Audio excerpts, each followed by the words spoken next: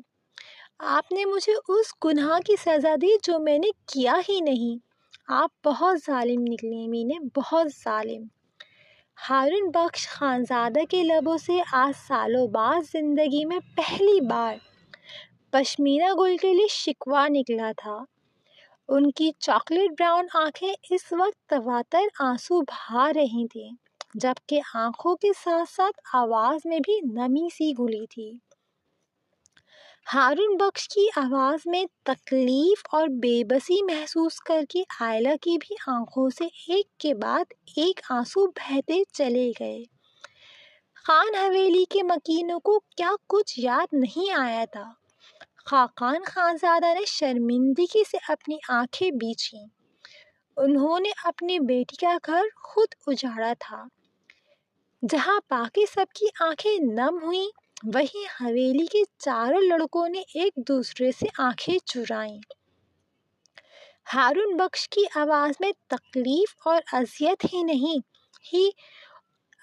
ہی ان کی بے گناہی ثابت کرنے کے لیے کافی تھی۔ اب صرف حویلی میں پرویش کی ہچکیوں سے روتی ہوئی آواز میں کیے گئے شکوے گونج رہے تھے،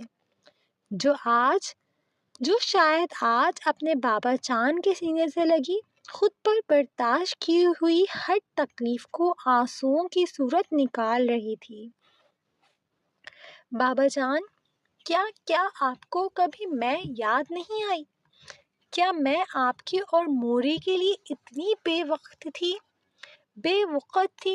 بابا جان، موری نے خود کے ساتھ ہم پر بھی بہت ظلم کر دیا۔ آپ اندازہ نہیں لگا سکتے کہ باپ کے ہوتے ہوئے بھی لاوارث کی طرح رہنا کیسا ہوتا ہے۔ بابا جان، کیوں چھوڑا آپ نے مجھے مورے کے پاس؟ دیدہ کی طرح مجھے بھی یہاں سے لے جاتے نہ، کم از کم میں آپ کے پاس تو ہوتی۔ بابا جان، 11 سال کی تھی میں جب مورے مجھے چھوڑ کر چلی گئیں، تب ہی لے جاتے آپ مجھے۔ یہاں سے کیوں لے کر نہیں گئے آپ؟ کیوں؟ بس میری گڑیا، مجھے معاف کر دو، اپنے بابا کو معاف کر دو۔ میں تمہیں لے جانا چاہتا تھا، مگر تب مجھے پتا چلا کہ تمہارا نکاح مینا کی رضامندی سے اس حویلی کے سب سے ضدی سپوت سے ہو چکا تھا، جو مجھے تمہیں یہاں سے کبھی لے کر جانے نہیں دیتا، اور کچھ میری جان کو بھی خطرہ تھا۔ تم یہاں محفوظ تھی، مگر آئلہ نہیں، اس لیے میں نے اپنی دونوں بیٹیوں کی حفاظت کو چنا۔ اپنے بابا کو معاف کر دو میری جان، پلیز مجھے معاف کر دو۔ ہارون بخش نے پرویش کے آنسو صاف کرتے ہوئے ایک بار پھر اس کا ماتھا چوما، جس پر کافی دیر سے خود پر ضبط کرتے ہوئے پوزیسو سے غازیان نے اپنا پہلو بری طرح بدلا، جس پر نہ چاہتے ہوئے بھی اتنی سیریس سچویشن میں بھی شہروز اور یزدان سمیت دائس اور زیان نے بھی بڑی مشکل سے اپنی مسکراہٹ ضبط کی۔ بابا جان، اب تو مجھے چھوڑ کر نہیں جائیں گے نا؟ پرویش نے اپنے نازک ہاتھوں میں ہارون بخش کا چہرہ بھرتے ہوئے سو کرتے ہوئے نم آواز میں ایک آس سے پوچھا۔ نہیں میری جان، اب آپ کے بابا کبھی آپ کو اکیلا نہیں چھوڑیں گے، پکا وعدہ۔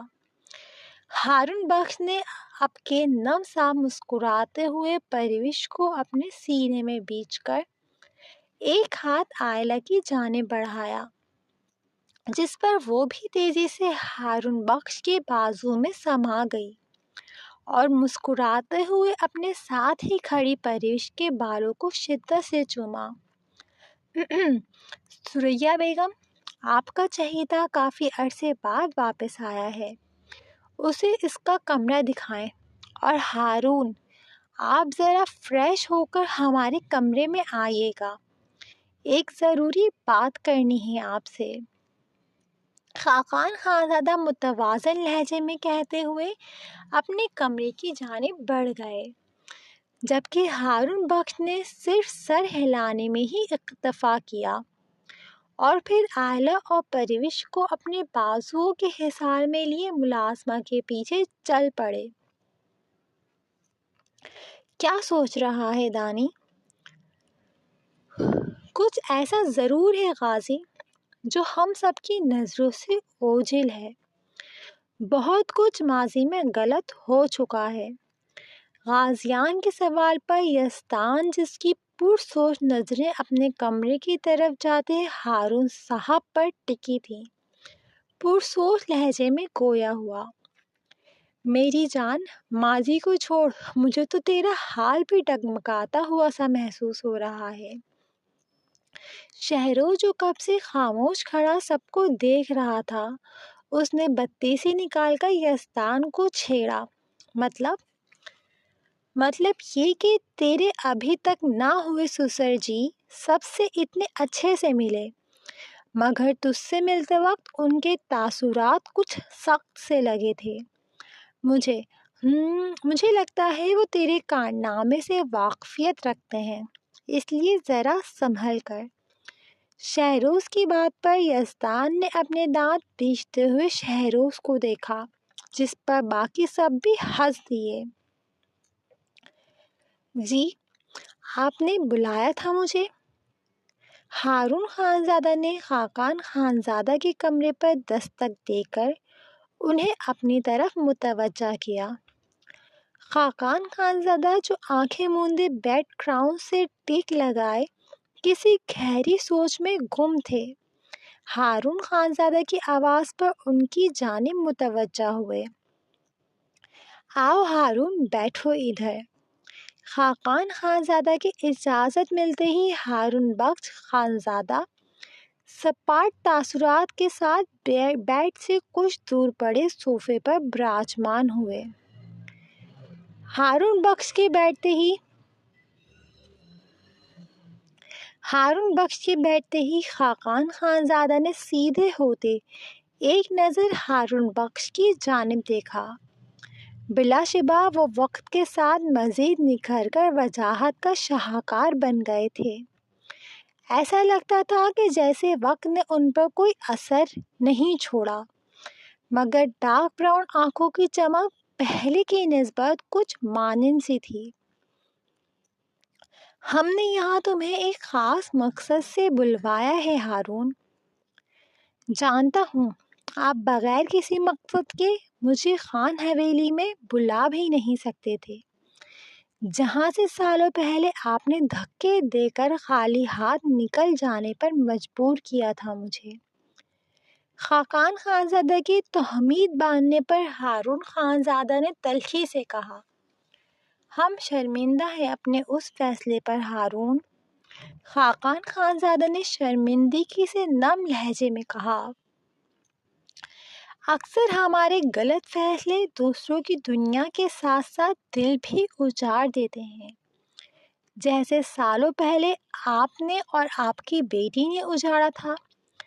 اب ان سب باتوں کا کوئی فائدہ نہیں ہے، آپ اصل بات کی جانب آئیں۔ اب کے ہارون بخش کا لہجہ دو ٹوک سا تھا، جبکہ آنکھوں میں تکلیف کے ساتھ ٹوٹے مان کی کرچیاں بھی تھیں جیسے۔ اس وقت حالت ایسے نہیں تھے کہ ہم کچھ سوچ یا سمجھ پاتے، سب کچھ صاف اور واضح تھا۔ اس وقت ہم نے اس گاؤں کے سربراہ ہونے کے ناطے فیصلہ کیا تھا، لیکن یقین جانو ہمارا دل تب بھی تمہیں گنہگار نہیں ٹھہرا رہا تھا۔ اگر ہم اس وقت تمہارے خلاف فیصلہ نہ لیتے تو سب کچھ ہمارے ہاتھ سے نکل جاتا۔ خاقان خانزادہ نے بے بسی سے ایک لفظ کہا۔ تو بتائیں پھر اب کیا حکم دینے کے لیے آپ نے مجھ ناچیز کو اتنے سالوں بعد یاد کیا ہے؟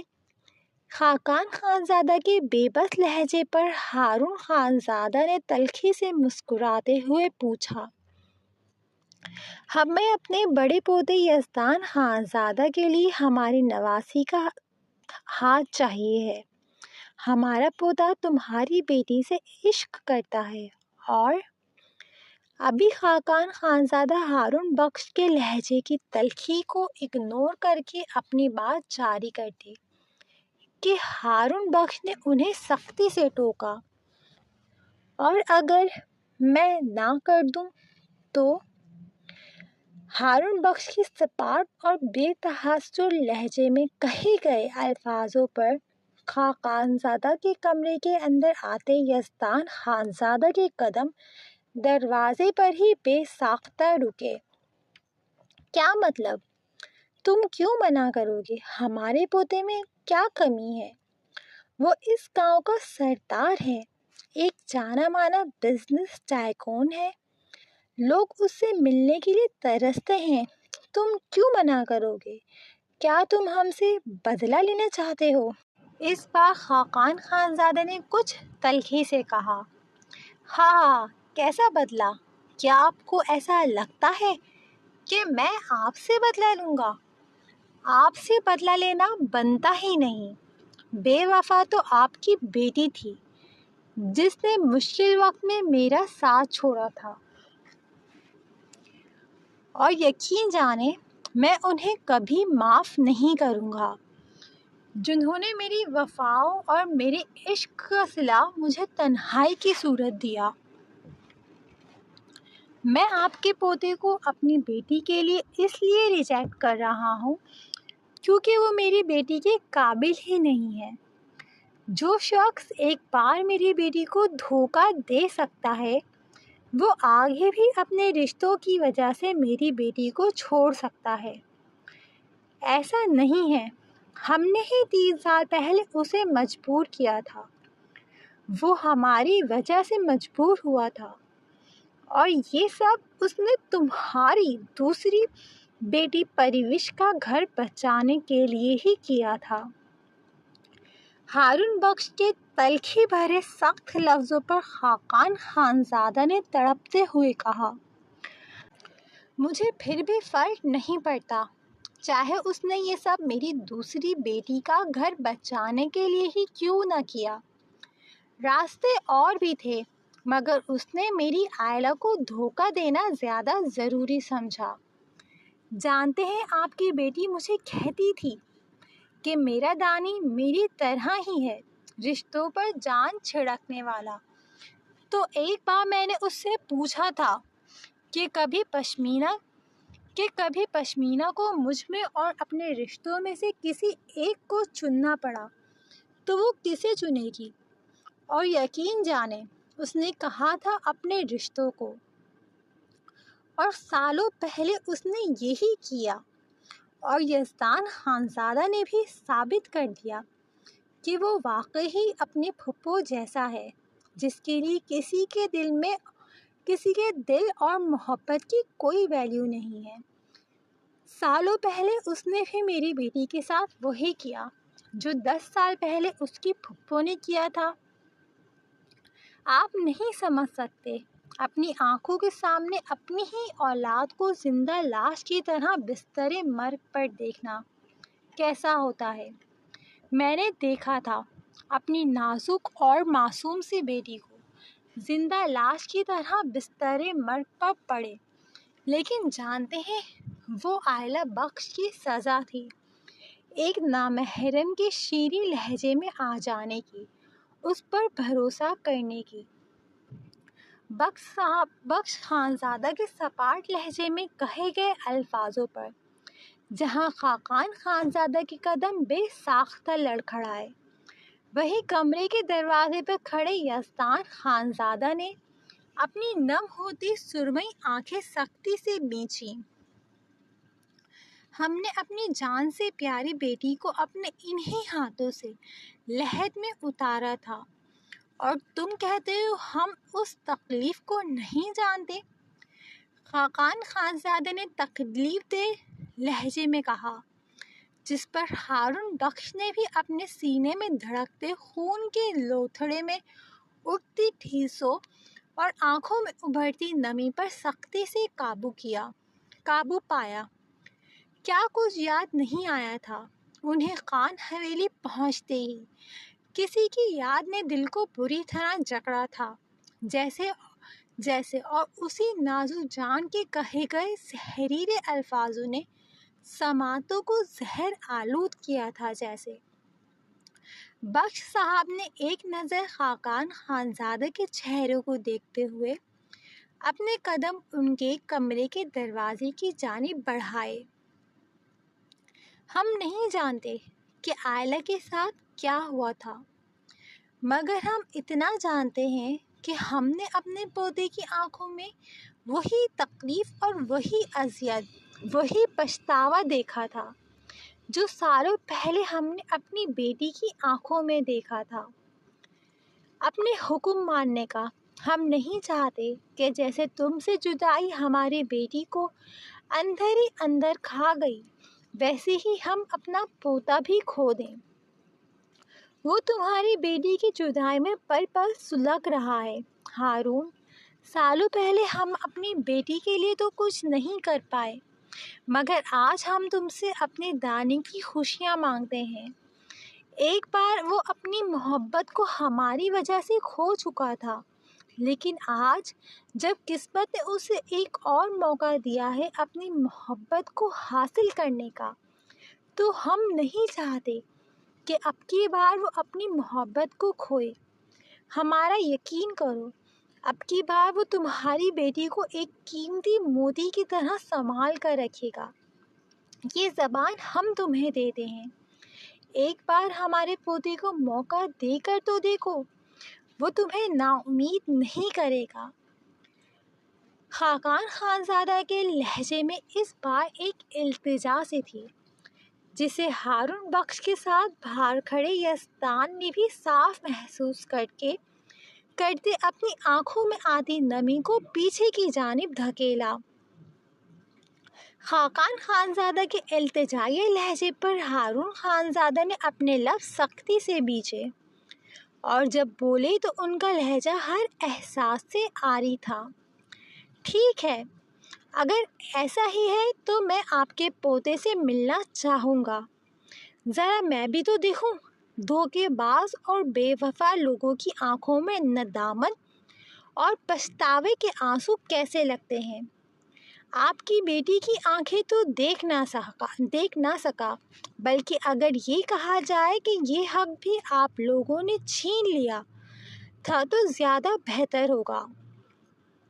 ہارون بخش تلخی سے اپنا جملہ مکمل کرتے ہی کمرے سے نکلتے چلے گئے، جبکہ دروازے کے پاس ہی کھڑا یزدان خانزادہ ہارون بخش کے قدموں کی چھاپ کو دروازے کی جانب آتے سن کر تیزی سے پلر کے پیچھے چھپا۔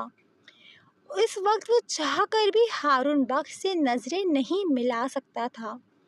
اسے اس بات کا اندازہ نہیں تھا کہ ہارون بخش اس کے اور آئلہ کے بارے میں سب کچھ جانتے تھے، جس سے شاید آئلہ خود بھی واقف نہیں تھی۔ ایپیسوڈ کے لاسٹ تک بنے رہنے کا بہت بہت شکریہ۔